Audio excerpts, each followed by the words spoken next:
Assalamualaikum warahmatullahi wabarakatuh. Pemirsa TVRI Solusi Tengah dimanapun Anda berada, senang sekali kembali berjumpa di program SMS Solusi Menuju Sehat, program yang memberikan informasi, edukasi, dan juga inspirasi seputar dunia kesehatan.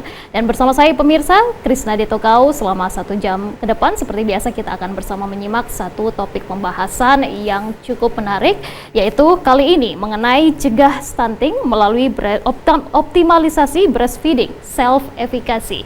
Dan kita tahu bersama pemirsa bahwa stunting ini merupakan salah satu masalah kesehatan yang terjadi pada anak ataupun juga pada balita yang tentunya menjadi masalah yang sangat besar sekali dan kondisinya begitu mengkhawatirkan di Indonesia. Kita kembali mengingat begitu pemirsa bahwa tahun 2021 Kemenkes menyatakan dalam pernyataannya bahwa Indonesia ini berada di angka 24,7% untuk prevalensi stunting itu sendiri. Namun kabar baiknya di tahun 2022 stunting ini telah turun di Indonesia pada angka 21,6%. Dan menurut WHO untuk kondisi di Indonesia sendiri belum bisa dibilang sangat begitu dibanggakan pemirsa, karena standar yang diberikan oleh WHO untuk prevalensi stunting ini sendiri harusnya berada di bawah dari 20%. Dan tentunya masalah dari stunting yang ada di Indonesia ini tentunya menjadi kekhawatiran bagi kita bersama, dan bagaimana kita pemirsa bisa mencegah dari stunting yang terjadi pada balita. Dan tentunya salah satu upaya yang dilakukan oleh pemerintah yang tentunya akan menekan dari angka prevalensi stunting di Indonesia adalah pendekatan keluarga, yaitu memberikan edukasi kepada ibu hamil dan juga ibu menyusui bahwa ternyata ASI dapat mencegah dari stunting yang bisa sewaktu-waktu melanda atau tentunya bisa terjadi pada anak yang dikandung oleh ibu tersebut. Dan pemirsa, kita akan bersama mengenali bagaimana sebenarnya ASI ini bekerja mencegah stunting pada anak. Kita bersama pada kesempatan kali ini akan berbincang secara langsung dengan salah satu narasumber yang begitu luar biasa sudah hadir bersama kita di studio.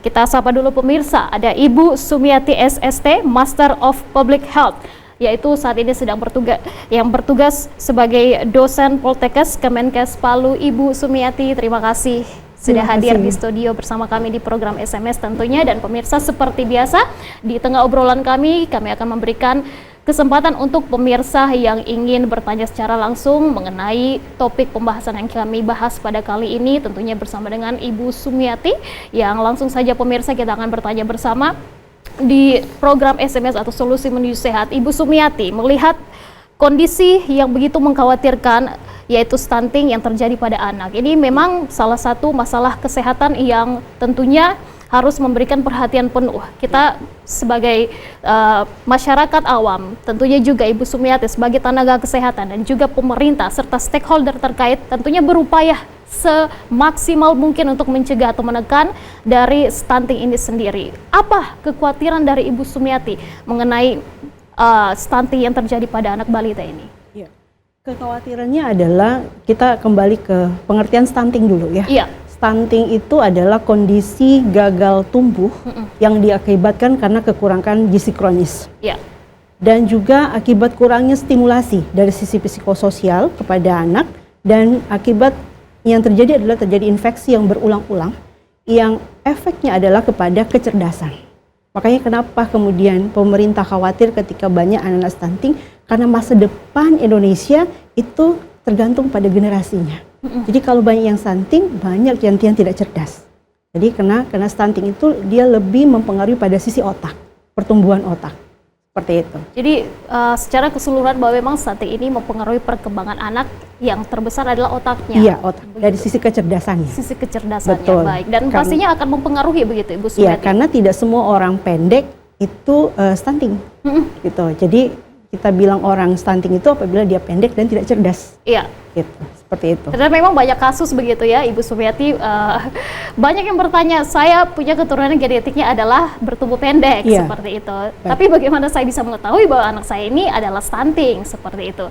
Dan pada akhirnya juga dokter yang pernah hadir juga di Solusi Menuju Sehat mengatakan bahwa harus adanya pemeriksaan atau check up lagi untuk anak tersebut, apakah memang bisa dikategorikan sebagai anak stunting ataupun nanti ada intervensi lain yang akan dilakukan oleh dokter tersebut. Dan sesuai dengan tema kita pada kali ini di SMS begitu Ibu Sumiati adalah optimalisasi breastfeeding self-efficacy. Saya ingin tahu apa itu breastfeeding self-efficacy.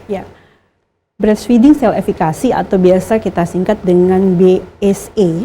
BSE ya? Itu adalah sebuah keyakinan dari ibu itu sendiri atas kemampuannya untuk bisa menyusui. Baik. Nah, tetapi BSE itu bukan hanya dilihat dari kepercayaan secara intrapersonal, tapi juga dari keyakinan dari sisi dimensi teknik. Jadi ketika ibu sudah belajar tentang BSE ini, ibu akan mengetahui bagaimana sisi tekniknya mulai dari proses perlekatan, cara menyusui, karena percuma jika ibu itu hanya yakin bahwa dia bisa menyusui, tapi ketika teknik menyusuinya salah, maka proses menyusui tidak akan berlangsung dengan baik. Berarti memang dikatakan keyakinan dari ibu itu sendiri. Iya, ketika dia punya keyakinan, maka dia punya kemampuan untuk mengetahui bahwa saya mampu menyusui. Jadi ketika dia menemukan kesulitan menyusui, dia mampu untuk belajar bagaimana caranya mengatasi cara menyusui. Maksudnya mengatasi menyusuinya yang gagal gitu. Seperti itu. Kalau kita berbicara mengenai menyusui begitu, tentunya di luar sana masih ada pasangan-pasangan yang baru saja dikaruniai anak. Betul. Sebenarnya menyusui yang benar itu seperti apa, Ibu Sumiati? Tapi kita akan melihat begitu ya dari tayangan yang akan hadir juga di layar kaca pemirsa yang akan ditampilkan secara langsung. Kita akan bersama melihat di sini ada cegah stunting optimalisasi breastfeeding self-efficacy. Tentu saja tadi sudah dipaparkan begitu oleh Ibu Sumiati adalah kemampuan atau keyakinan. Terlebih dahulu adalah keyakinan. Dulu. Keyakinan baru kemudian dia punya kemampuan. Harus yakin dulu. Iya, harus yakin dulu. Kalau saya mau bertanya secara dalam begitu Ibu Sumiati, keyakinan seperti apa? Baik. Keyakinan yang dimaksud bahwa kita manusia atau perempuan itu diberikan sebuah kelebihan oleh Tuhan. Jadi ketika Tuhan mengamanahkan kita bisa memiliki seorang bayi, maka sebenarnya Tuhan sudah menyediakan sesuatu yang bisa kita berikan kepada bayi. Kita ingat bahwa dikatakan bahwa setiap manusia lahir itu membawa rezekinya. Maka bayi yang lahir itu sebenarnya dia sudah membawa rezekinya. Apa rezeki pertamanya adalah air susu dari ibunya. Nah, kalau kita bicara, jadi BSE ini adalah keyakinan seorang ibu ya, tentang kemampuan untuk menyusui bayi. Nah, kalau kita bicara dari biologis ya, dari ilmu biologi, manusia itu masuk dalam kategori mamalia. Ya, kita masuk dari mamalia. Karena menyusui ya? Iya. Nah, mamalia itu dari kata dasar mamai. Makanya jangan heran ketika bayi pertama kali, kemudian dia mengenal dunia, kata pertama yang akan dia sebut adalah mama. Walaupun ayahnya mungkin menyebut istrinya bunda, tapi bayi itu tidak akan menyatakan bunda, tapi mama. Jadi menurut para pakar psikologi bahwa mama itu adalah menyebut kata mamai. Mamai itu adalah payudara, bahwa dia menyebutkan sumber makanannya. Iya. Nah, jadi kodrat perempuan adalah 3, hamil, melahirkan, dan menyusui. Maka menyusui itu adalah kodrat utama yang sebenarnya harus dilakukan oleh setiap perempuan yang diamanahi memiliki bayi. Baik. Dan sempat tadi disinggung oleh Ibu Sumiati bahwa memang adanya kemampuan dari seorang ibu untuk menyusui anaknya. Betul. Dan tentunya juga akan memberikan pengaruh begitu terhadap asinya. Baik. Tentunya ini jika saya punya masalah, saya tidak yakin dan saya tidak mampu untuk menyusui anak saya, apakah ada efeknya terhadap ASI saya seperti itu atau bagaimana Ibu Sumiati? Sangat ada efeknya. Sangat ada efeknya. Jadi sebenarnya BSE ini harus dipelajari pada saat ibu merencanakan ingin punya bayi. Baik. Ya, jadi masih dari mulai prakonsepsi, ibu sudah harus belajar tentang ilmu terkait tentang breastfeeding self-efficacy itu. Kenapa? Karena di awal ketika dia memutuskan untuk hamil, dia harus pastikan dulu seperti yang kita cegah stunting ya. Pertama adalah ibu aktif untuk minum tablet FA. Ya, jadi harus pastikan dulu bahwa dia tidak anemi. ya, tidak anemi, jadi tidak ada kekurangan gizi dalam dirinya. Kenapa? Karena produksi ASI itu sangat dipengaruhi dari nutrisi yang dia punya dalam tubuhnya. Nah, ketika dia percaya bahwa saya bisa menyusui, kalau sudah dititipi anak dan saya bisa menyusui, karena begini, ASI itu tidak akan hadir pada orang yang tidak hamil. Baik. Iya kan? Jadi hanya orang hamil yang akan menghadirkan ASI, yang dihadirkan ASI. Kenapa? Karena memang ASI itu diproduksi untuk si bayinya, gitu. Untuk si bayinya seperti itu. Makanya pada saat dia yakin bahwa dia itu bisa memberikan sesuatu yang terbaik kepada bayinya, dari awal kehamilan dia sudah menyiapkan diri dari sisi nutrisinya. Itu tadi aktif. Kemudian pada saat dia B itu, waktu dia hamil, bumil, dia rajin untuk membesarkan kehamilannya, minimal 6 kali datang. Kemudian yang berikutnya cukup dari sisi protein hewaninya, baik dirinya saat dia hamil maupun pada saat bayinya nanti ketika sudah mampu untuk makan, ya, sudah masuk ke MPASI seperti itu. Nah, dari sisi itu kalau sudah memiliki keyakinan bahwa dia bisa menyusui, insya Allah itu bisa. Jadi riset itu mengatakan bahwa ibu-ibu yang yakin bahwa dia bisa menyusui itu pasti ASI eksklusifnya akan berjalan lebih bagus. Dia akan bisa mencapai sampai hasil 6 bulan. Kenapa? Karena ketika dia sudah belajar BSE, dia akan belajar bagaimana cara teknik untuk bisa melatih diri jika dia mengalami kesulitan dalam menyusui. Baik. Misalkan ketika ASI-nya berkurang, contoh, dia akan belajar fisiologi laktasi dulu. Normalnya, bayi lahir dari 0 sampai 3 hari, ini kita bicara fisiologi ya, normalnya itu ASI itu akan boleh kata terhambat. Kenapa dia terhambat? Karena hormon oksitosin diblokir oleh hormon estrogen yang ada pada saat kehamilan. Jadi ketika ibu hamil, estrogennya kan tinggi. Tapi setiap ibu berbeda-beda, setiap ibu itu berbeda-beda. Jadi estrogennya, karena estrogennya tinggi, oksitosin tertekan. Jadi nanti oksitosin akan naik ketika estrogennya ini turun. Nah, ibu akan belajar bagaimana caranya meningkatkan oksitosin. Nah, kita akan diajar itu, ada caranya di mana ada pijat oksitosin. Itu akan diajar pijat oksitosin, kemudian respon positif dari orang-orang sekitar yang akan menyebabkan dia tidak stres, ya, tidak cemas, didukunglah dari sisi keluarga. Maka oksitosin itu akan meningkat walaupun ada estrogen yang masa kehamilan. Jadi walaupun 0 sampai 3 hari ASI terhambat, itu masih dalam kategori fisiologis dan bayi sudah dibekali Tuhan untuk mendapatkan makanan dari dirinya sendiri. Nah, tetapi kita tidak bisa mengatakan bahwa 0 sampai 3 hari fisiologis dibiarkan. Tidak bisa, harus ada upaya sebelum itu. Gitu. Maka ketika ibu paham tentang breastfeeding cell efficacy, dia mulai belajar bahwa bagaimana cara menekan estrogen adalah dengan melakukan hal yang bisa meningkatkan oksitosin. Yaitu salah satunya adalah dengan melakukan pijat oksitosin, memperbaiki nutrisi tubuh dirinya sendiri sehingga kita banyak nutrisi dari sisi gizi protein, ya. Jadi oksitosin akan naik sehingga produksi ASI yang sudah diproduksi pada saat dia hamil anaknya, kemudian oleh hormon prolaktin itu oksitosin akan keluarkan dengan baik. Wah, seperti itu. Berarti kuat sekali ya pengaruhnya terhadap sangat ibu kuat. Menyusui dan juga ibu Sangat hamil. kuat. Sangat kuat Iya. sekali. Bagaimana saya bisa mengetahui atau oksitosin ini dan juga estrogen yang sudah disampaikan Ibu Sumiati tadi, apakah kedua ini sangat berpengaruh berat, keduanya harus ada, atau saat estrogennya melemah, oksitosinnya sedang naik, bagaimana bekerja, atau oksitosinnya ini sedang turun? Estrogennya naik, bagaimana itu Ibu Sumiati? Jadi dalam menyusui, ya, dalam proses laktasi kita sebut itu ada 2 hormon yang berperan, yaitu hormon prolaktin dan hormon oksitosin. Nah, hormon prolaktin fungsinya adalah memproduksi air susu ibu. Ya, dalam itu dia memproduksi. Kemudian hormon oksitosin fungsinya adalah mengeluarkan, mendorong supaya ASI yang diproduksi oleh tadi prolaktin itu bisa keluar dari payudara ibunya dan bayi bisa mendapatkannya. Nah, ketika hamil itu prolaktin itu sudah ada. Nah, namun dia belum bisa berfungsi maksimal ketika ditekan oleh estrogen. Gitu. Estrogen ini memang harus ada. Kenapa? Karena itu proses pada saat masa hamil. Dia harus ada supaya bayi bisa. Nah, pada saat melahirkan itu kan sebenarnya oksitosin dengan tidak sadar sudah tinggi. Baik. Gitu. Waktu ibu melahirkan sudah ada oksitosin sehingga ada dorongan untuk persalinan melahirkan itu dari oksitosin tersendiri. Sampai bidan pun atau nakes pun itu pada saat melahirkan ditambahkan untuk suntik oksitosin. Itu adalah proses di mana supaya kontraksinya bagus. Dan salah satu efeknya adalah untuk mempersiapkan payudara ibu untuk bisa mengeluarkan air susu ibu. yang sudah diproduksi seperti itu. Baik, Jadi sudah sebenarnya dari sisi nakes sudah ada upaya untuk meningkatkan oksitosin pada saat ibu akan melahirkan. dan selama hamil pun sudah terbentuk sebenarnya, Iya, Ibu, ya. betul. Baik, kalau kita melihat dari topik kita saat ini adalah ASI atau BSE itu sendiri bisa mencegah stunting. Ya, Kenapa, Ibu? Ini bisa dikatakan bahwa ASI ini bisa mencegah stunting. ya.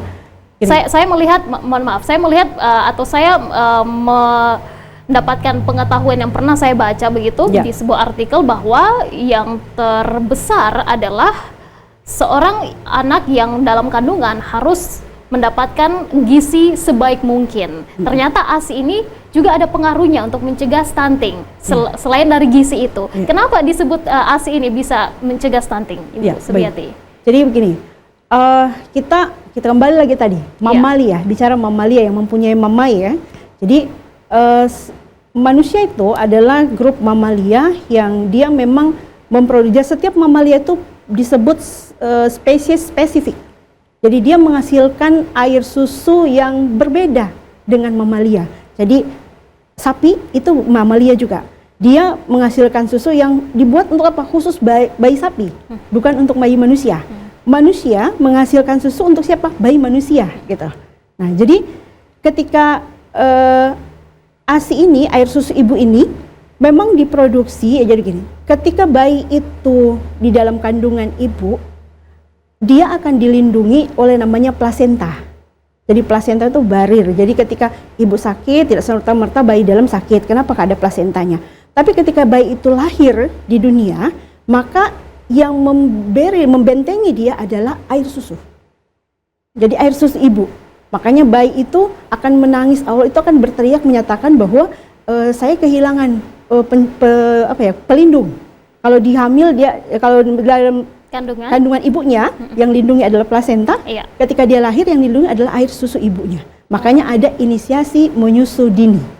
Jadi bayi pada saat lahir langsung didekapkan ke perut ibu, dibiarkan dia selama 1 jam di dalam dekapan ibu. Itu salah satunya adalah untuk mendekatkan dia dari sumber air. Jadi ketika dia dapat air susu itu bentuk benteng pertahanan dia di awal. Berarti memang ASI ini memberikan benteng. Iya, selain dia bayi. jadi benteng imunitas atau imunitas, dia juga memiliki banyak nutrisi. Ya, ada satu nutrisi yang tidak ada dalam susu sapi, yaitu namanya faktor bifidus ya. Jadi terdapat di ASI. hanya dapat di ASI. Baik. Hanya dapat di ASI, sementara faktor bifidus itu punya fungsi yang luar biasa untuk daerah usus ya. Jadi makanya semua komponen di dalam ASI itu jauh lebih komplit. Jadi tidak bisa diganti dengan susu formula apapun itu. Jadi nutrisi dari ASI itulah yang akan menyempurnakan dari sisi kesehatan otak maupun fisik pada si bayi. Berarti memang pengaruhnya sangat kuat untuk bayi, Ibu Iya. ya, sebagai pertahanan juga yang sudah dikatakan oleh Ibu Sumiati, dan tentunya juga memberikan nutrisi yang sangat besar sekali ternyata di ASI itu untuk pengaruh kepada tumbuh kembang dari si bayi ini. Kalau kita berbicara mengenai ASI lagi, Bu, ada kasus bahwa ada ibu yang tentunya ASI-nya ini bisa keluar. Ada ibu yang secara normal memang ya kita tahu ibu-ibu di luar sana juga yang setelah melahirkan punya ASI yang begitu sangat deras sekali keluar, Ibu. Namun kita tahan sejenak dulu Ibu Sumiati ya untuk pertanyaan yang satu ini. Pemirsa, kami masih akan kembali tentunya di program Solusi Menuju Sehat. Tetaplah bersama kami.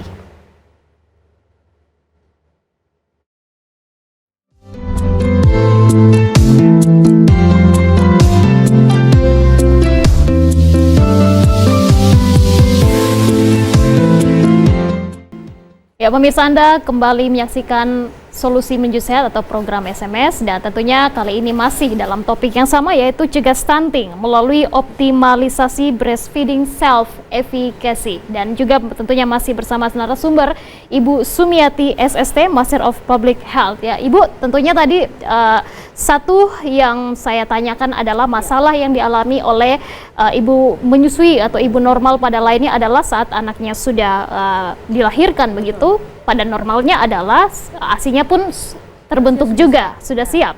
Namun ada masalah ASI-nya ini tidak keluar. Apa yang terjadi, Ibu Sumiati? Baik, kita biasanya melihat dari dua sisi ya. Apakah masalah itu muncul dari ibunya sendiri atau muncul dari bayinya? Baik. Karena kalau dia muncul dari bayinya akan ditreatment tersendiri. Apakah ini bisa dikatakan yang ada faktor pembentuknya?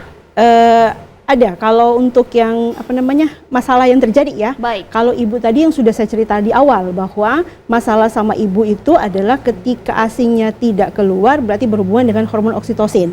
Nah, yang mempengaruhi hormon oksitosin itu banyak kan, mulai dari faktor psikisnya, mulai dari faktor nutrisinya, nah, itu bisa. Nah, tapi ada juga dari faktor bayi. Contoh, misalkan bayi lahir dengan bayi bibir sumbing. Nah, itu kan agak susah celah bibir. Itu kan agak susah untuk menyusui, maka pasti dokter anak akan mentreatment dulu. Ya, jadi ya mungkin belum bisa menyusui, akan ditreatment dulu oleh dokter. Nah, untuk dari sisi bagaimana meningkatkan ASI itu kita menggunakan ada yang farmakologi dan non farmakologi. Nah, kalau farmakologi itu nanti bidangnya dokter. Baik. Nah, non farmakologi yang biasa dilakukan oleh tenaga-tenaga kesehatan lain seperti perawat atau bidan untuk mentreatment dari sisi non farmakologi seperti itu. Berarti tentunya dengan pengaruh-pengaruh seperti itu, salah satunya tadi Ibu sudah sebutkan bahwa memang pengaruh dari dari ibu hamil sendiri dari dalam seperti itu. Betul. Ternyata faktor pembentuk itu ada. Dan tadi kita juga pemirsa akan tentunya melihat di layar kaca di sebelah sini tentunya adalah faktor pembentuk dari BSE atau ASI ya. Kita sebut ini ASI eksklusif begitu. BSE ya. Breastfeeding self efficacy. Ya. Atau di Indonesia kan Bu ASI eksklusif bisa saya katakan seperti itu? Bukan. Bukan. Keyakinan untuk bisa menyusui. Oke. Ya, keyakinan diri untuk bisa menyusui kalau kita artikan secara Indonesia. Breastfeeding self efficacy itu artinya keyakinan diri untuk bisa menyusui. Oke. Seperti itu. Dan pemirsa ya ini adalah tentunya adalah faktor pembentuk nanti yang akan kami perlihatkan di sebelah sini. Itu tadi ternyata bahwa breastfeeding self efficacy ini sudah dijelaskan kepada dari Ibu Sumiati, yaitu keyakinan begitu Bu ya. Jadi bagaimana membentuk keyakinan? Yang pertama adalah dari pengetahuan ibu itu sendiri. Ya, pengalaman langsung dari dirinya.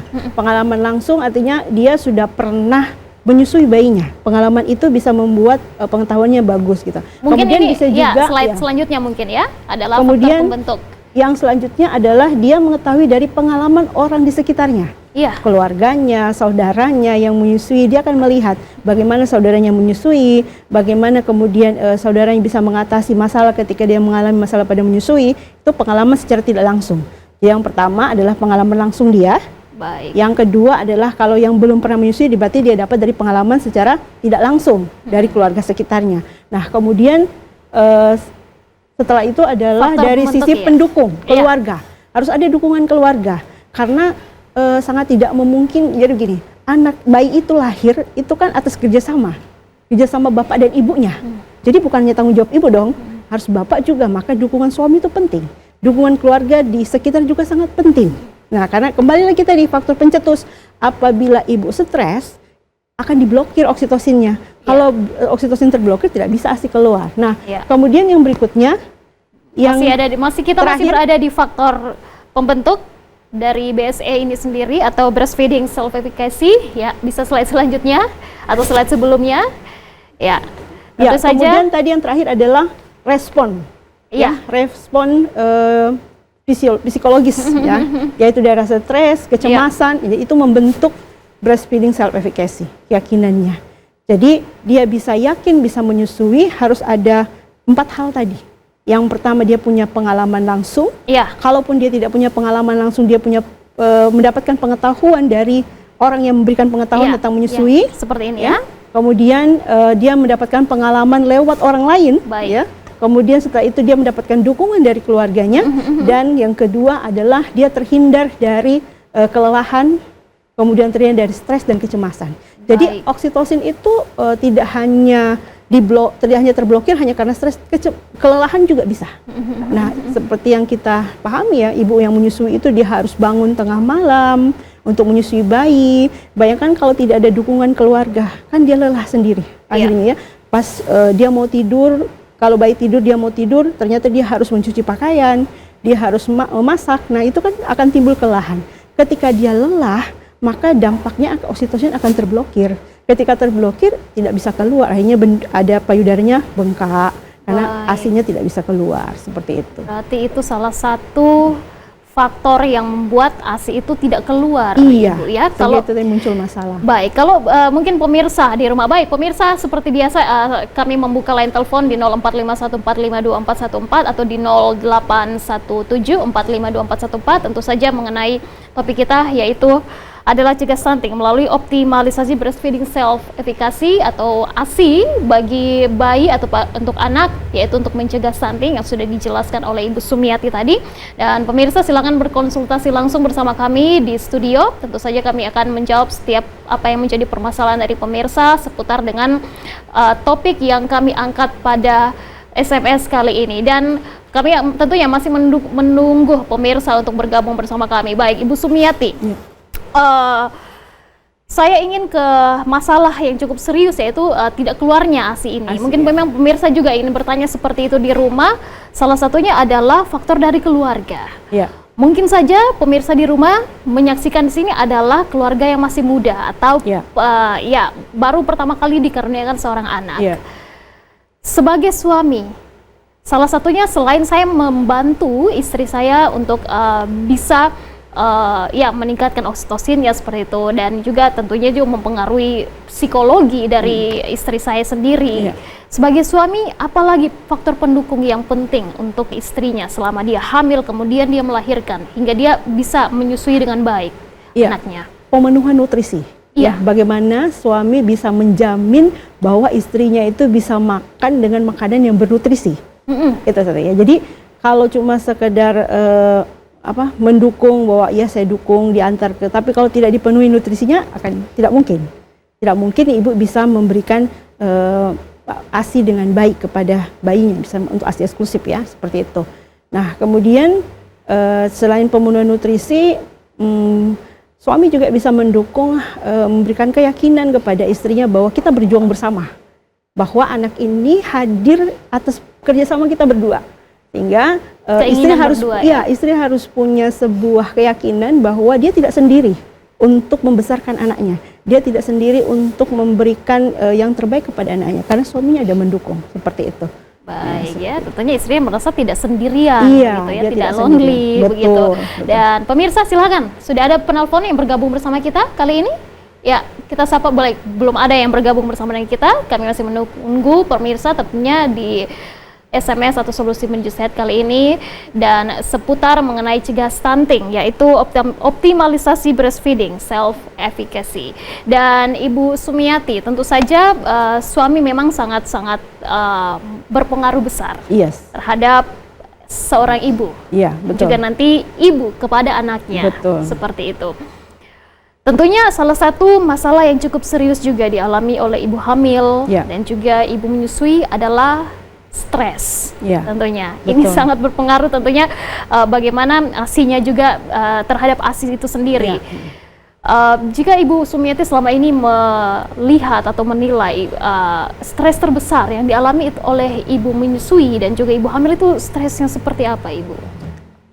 Yang paling dalam riset ya adalah tidak ada dukungan dari orang terdekat, yang dekat adalah suami. Yang terbesar itu adalah keluarga sendiri. Suami, sebutnya suami. Kemudian yang kedua adalah mertua. Baik. Ya, karena kalau ibu sendiri pasti otomatis support. Tapi biasanya kalau kita tinggal di rumah mertua, nah mertua yang kadang tidak mensupport ya. Itu secara riset ya. Jadi yang pertama suami, kemudian mertua, kemudian saudara-saudara ipar ya di keluarga itu, dan kemudian orang di sekitarnya atau dalam kelompok belajarnya atau kelompok bermainnya atau kelompok tempat dia curhat gitu. Itu yang tidak mendukung, seperti itu. Jadi itu faktor itu ya, orang-orang tersebut biasanya pendukung terbesar. Nah, memberikan satu hal pengaruh ya, efek samping dari oksitosin yang meningkat adalah ibu sentimen melankolis.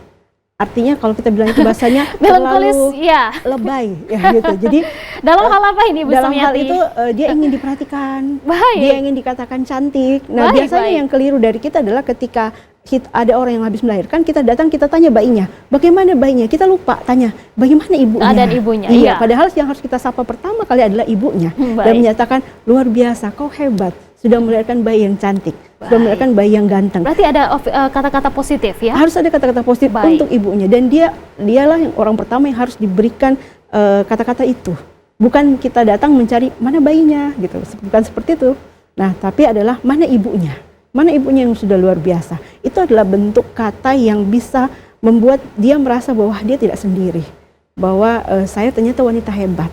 Seperti itu. Karena tidak semua perempuan bisa jadi ibu. Iya. Gitu, seperti itu. Dan tidak semua ibu bisa menyusui.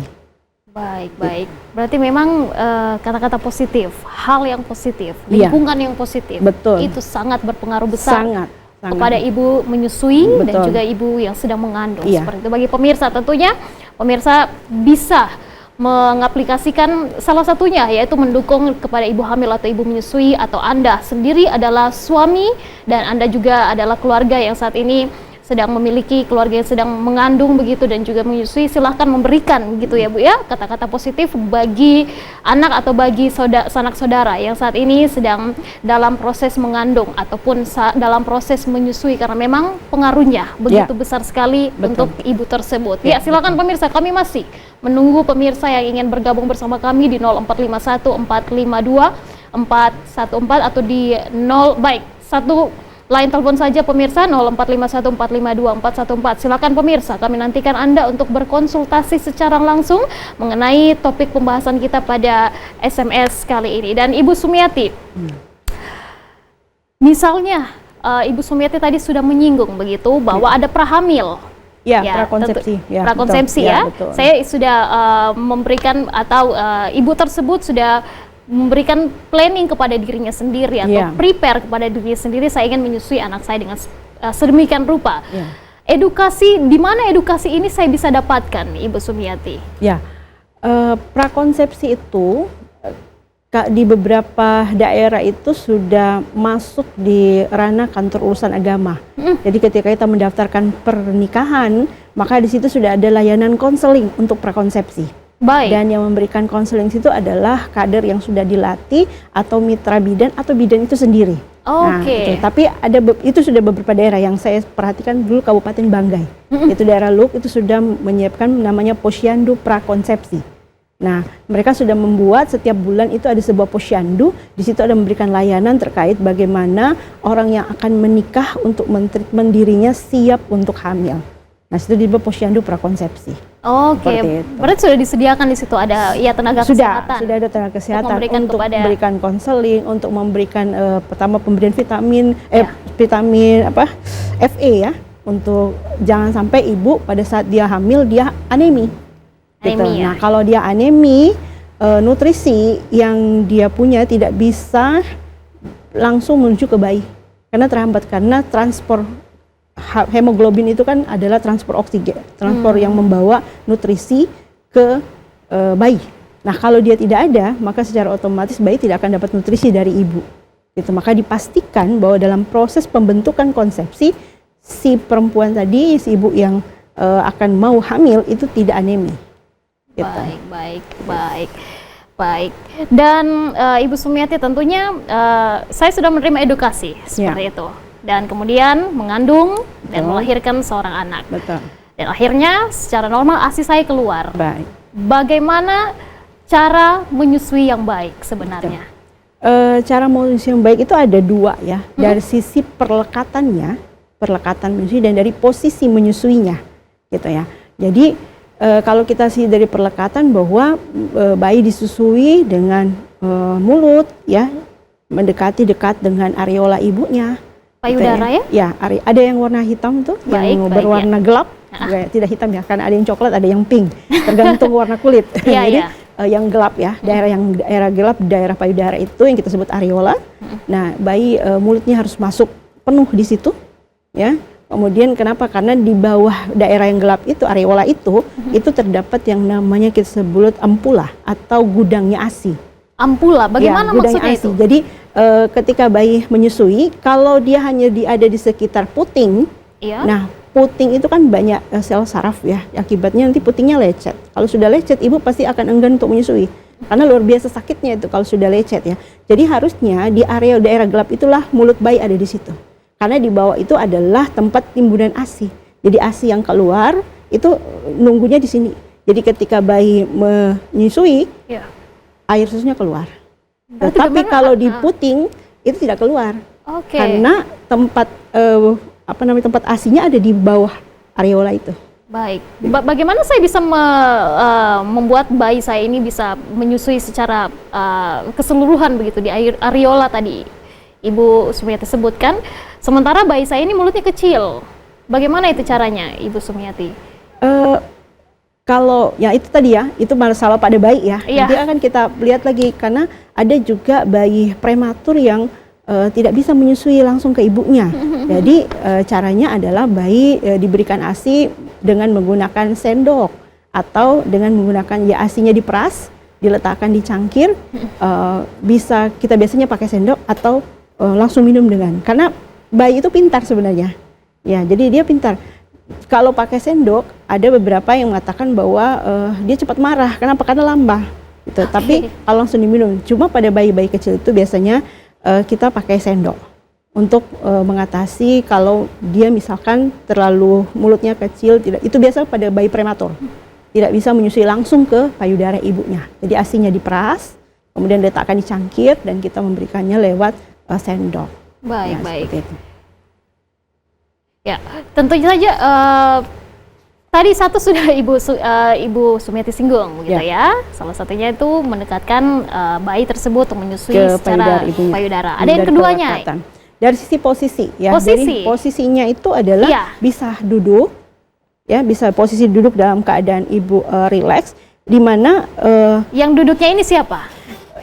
Ibu ya? Ibu dan bayinya kan digendong ya. Iya. Nah, hanya ada yang keliru. Saya lupa membawa bantom bayi. Ya. Ketika kita menyusui itu cenderung bayinya itu tidur terlentang. Jadi wajahnya itu menghadap ke langit gitu. Nah, Baik. ya, jadi kalau seperti ini otomatis bayi kan akan menengok. Akan minum begini. Jadi bayangkan kalau periode di sini dia begini. Enak nggak kita minum begini? Misalnya ini bayi saya ya, Bu ya? Bayi. Jadi ini kalau kita emang posisi Ya. bayi ya, ini Lurus bayi. seperti ini. Ini wajah. Jangan begini, tapi Baik. begini. Jadi dia harus Oke. miring. Jadi punggungnya ini berada di tangannya kita seperti ini. Jadi dia menghadap, wajahnya itu menghadap ke payudara. Baik kanan atau kiri payudara kita ya? Atau bisa juga bayinya begini. Tidurnya begini, jadi kepalanya di sini. Jadi intinya wajahnya itu menghadap ke payudara. Mulutnya itu berhadapan dengan mulut. Kalau dia Baik, tidur baik. terlentang begini kan otomatis mulutnya di atas. Terus nanti kita kasih begini, dia kan miring. Ini kan leher miring. Dia kan mencari. Sangat berpengaruh Sangat berpengaruh pada saat Baik. proses penelan. Nah, itu yang Oke. akhirnya membuat bayi karena capek, dia malas lagi menyusui. Nah, ketika ASI ini tidak keluar secara penuh, maka akan mempengaruhi proses produksi. Karena ASI itu dia by order. Iya. Jadi dia akan terproduksi sesuai orderan bayi. Makanya disampaikan bahwa ketika menyusui itu harus menghabiskan atau mengeluarkan secara penuh payudaranya, ASI-nya. Ya, jadi ketika ASI keluar nanti dia terproduksi sesuai orderannya. Gitu. Baik, Jadi baik. kalau kita misalkan menghabiskan satu payudara dulu, baru pindah ke payudara setelahnya. Dan Ya. harus seimbang antara dua payudara. Tidak boleh hanya kanan terus, kiri dilupakan. Jadi harus kanan, kiri. Durasinya berapa menit kalau kita Sebenarnya tergantung bayi. tergantung bayinya ya? Tergantung bayi. Jadi keinginan dia gitu. Keinginan dari Tidak bayi ada sendiri. waktu khusus. Baik. Betul. Sepertinya perbincangan kita hari ini begitu sangat menarik begitu Baik. Ibu Sumiati ya. Baik. Kayaknya tidak cukup untuk 1 jam kita berbincang mengenai Iya, betul. topik kita yaitu optimalisasi breastfeeding selfifikasi yang tentunya adalah sebagai salah satu cara untuk mencegah dari stunting yang terjadi pada anak. Apa kesimpulan yang bisa Mungkin terakhir ya, slide kita terakhir ya. dengarkan dari Ibu Sumiati? Optimalisasi. Ya, silakan. Ada slide Jadi, terakhir.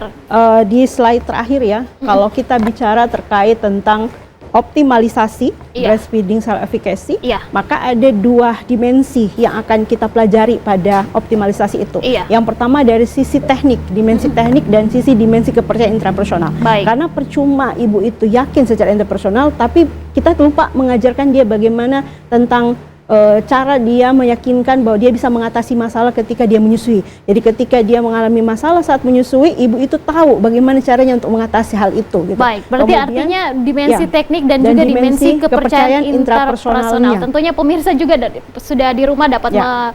membaca dari ini adalah faktor-faktor yang tentunya mempengaruhi dari ASI atau Ya, BSE itu untuk, sendiri. iya, kepercayaan. Betul sekali. Dan tentu saja pemirsa Solusi Menuju Sehat kali ini akan kita akhiri. Terima kasih pemirsa yang sudah menyaksikan Solusi Menuju Sehat, dan juga Ibu Sumiati, SSC Master of Public Health selaku dosen Poltekkes Kemenkes Palu sudah hadir bersama kita. Terima kasih Ibu sudah berbincang bersama kita. Tentunya pemirsa, mari jaga kesehatan Anda dan bayi Anda. Saya Krisna Detokau pamit undur diri. Wassalamualaikum warahmatullahi wabarakatuh. Sampai jumpa.